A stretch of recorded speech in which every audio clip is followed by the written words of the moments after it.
Good morning. Today I will be sharing with you some important facts with regards COVID pandemic. COVID is the very reason why we are seeing each other online right now. And perhaps among the many news that you had been reading for quite a time already, one thing had been missed out.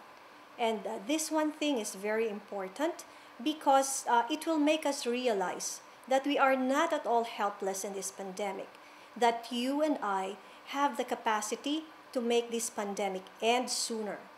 And by breaking the chain of pandemic or the COVID pandemic transmission, together we could end the pandemic sooner. So let me start by a disclaimer that this report had been derived from several researches conducted since the start of this pandemic.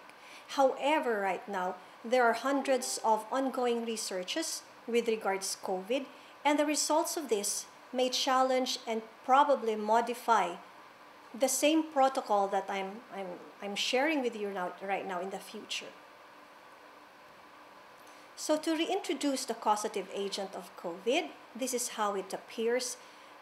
This may look innocuous. This is even invisible to human eye, yet this causative agent, COVID-19, is powerful enough to cause so much havoc to humankind all over the world. COVID-19 is a cousin of MERS-CoV and SARS, and these two organisms previously also had caused so much sufferings in certain parts of the world and also had become epidemics in their own rights. We have to understand that mode of transmission of a certain epidemic is very important because when we understand the mode of transmission, we could easily put a stop to the chain of infection or interrupt the transmission of disease from one person to another. And the mode of transmission as far as COVID-19 is concerned would happen directly or indirectly through droplet spread, fomites, and airborne. What we mean by droplet spread is the virus being contained in respiratory secretions, like for example, the secretions from our nostrils, from our saliva, or from the phlegm when we cough out, or an infected person cough out. And these viruses, which are mixed with the respiratory secretions, are being sent out through the air when the infected person sneezes, coughs, talks, or even just by breathing normally. And once these droplets are being inhaled by another person nearby, the entry of droplet through the nose or even when it touches the mucosal surfaces of the eyes would already settle in and begin the chain of infection. Fomites would mean that there are certain inanimate objects like pens, doorknobs, tabletops, and keyboards that would become contaminated by these droplets. And as such, the virus would stay on the surfaces of these inanimate objects, and when a person would touch these objects and put the same hands, touch the same hands to their eyes, nose, or even mouth, the virus would transfer from that contaminated surfaces to the person who had been able to come into contact with that infected fomites. Airborne transmission would refer to the small suspended pathogens in air, and this is usually carried over long distances as in the form of aerosols. This is usually noted inside the hospital, especially when a healthcare professional would perform certain procedures like intubation, nebulization, or suctioning. This slide would illustrate the different types of mode of transmission of COVID-19. So from contaminated surfaces, it would infect person nearby or from droplet nuclei, or otherwise known as airborne or aerosol transmission. This slide would simply illustrate to us that the nearer you are to the source of the virus or the infected person, the greater is the possibility that you would contract the infection by inhaling a greater number or greater load of virus. We have what we call viral shedding of infected person. What do we mean by viral shedding? It is the tendency of an infected person to shed off the virus as such, this virus will be transmitted over the air to another person.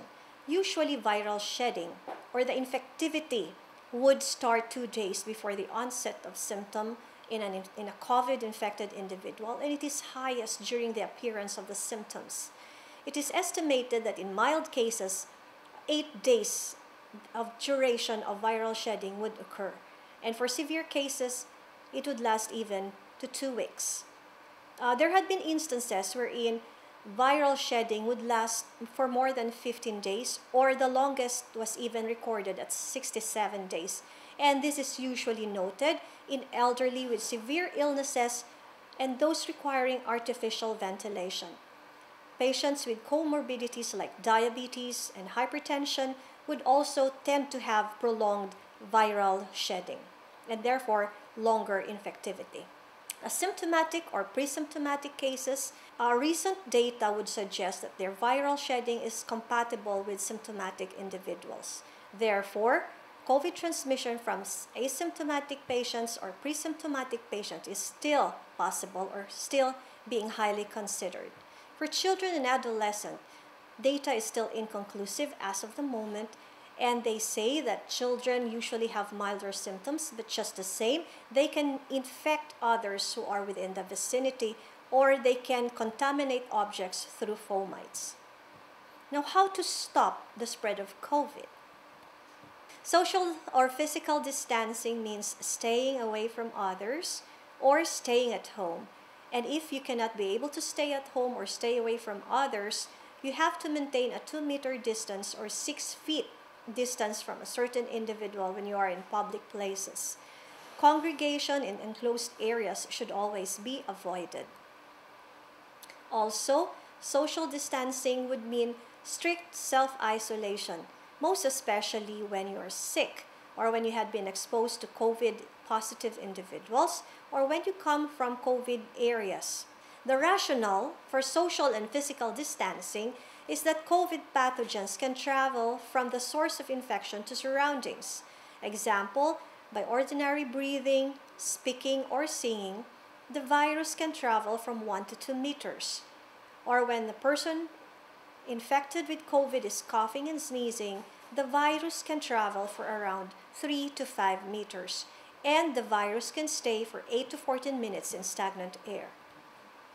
This is to show the velocity as well as the distance that the virus can traverse in an enclosed space.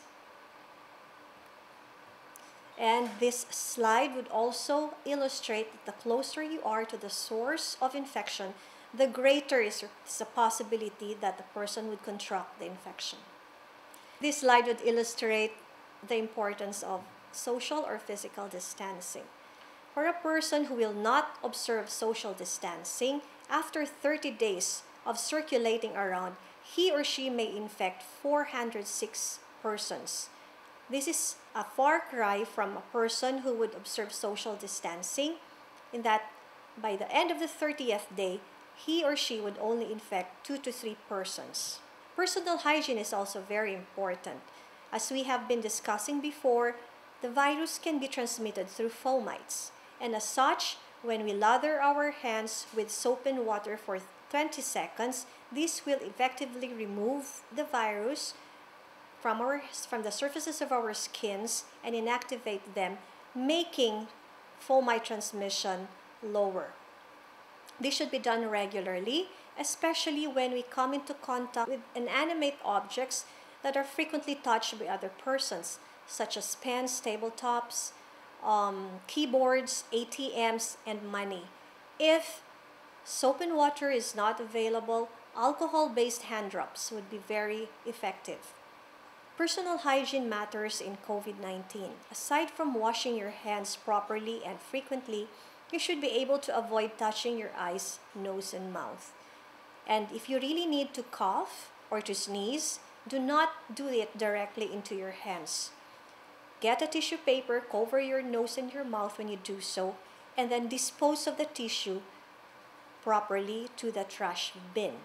Also, clean and disinfect surface regularly by using recommended disinfectants like alcohol sprays, or chlorine-containing solutions such as hypochlorite 1% or other disinfectants in the market.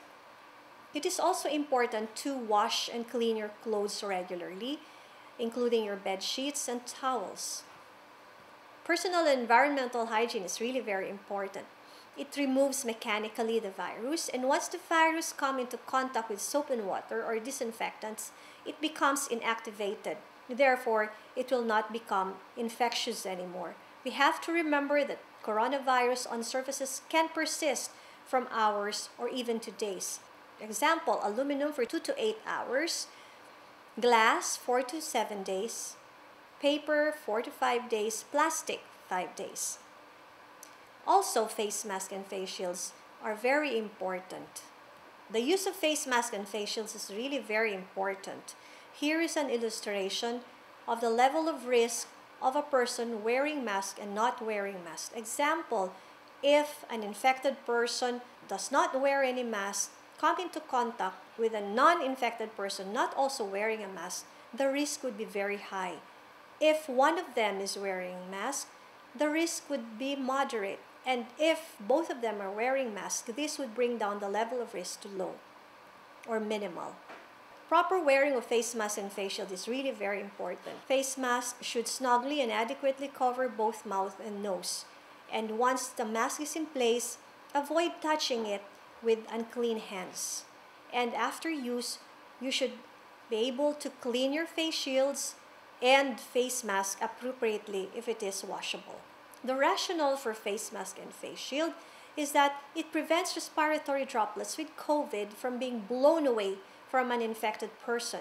And also, it prevents gaining entry of respiratory droplets from COVID individuals to the nose, eyes, and mouth of an uninfected person. You might probably ask, what is the most effective face mask? It depends on the level of need of the one wearing it.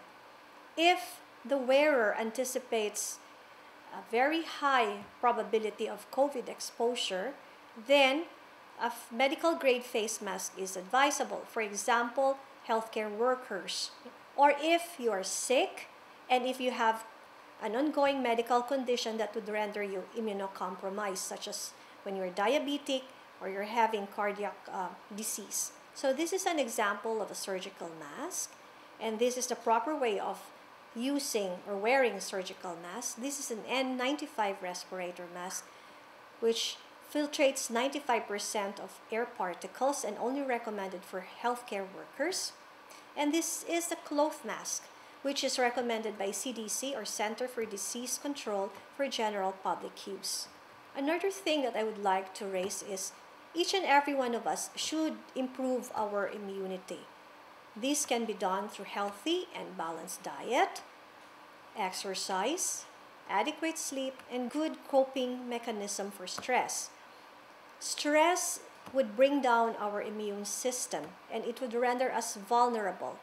And following my lecture would be Professor Suarez, who would be lecturing on how to cope up with stress during COVID pandemic.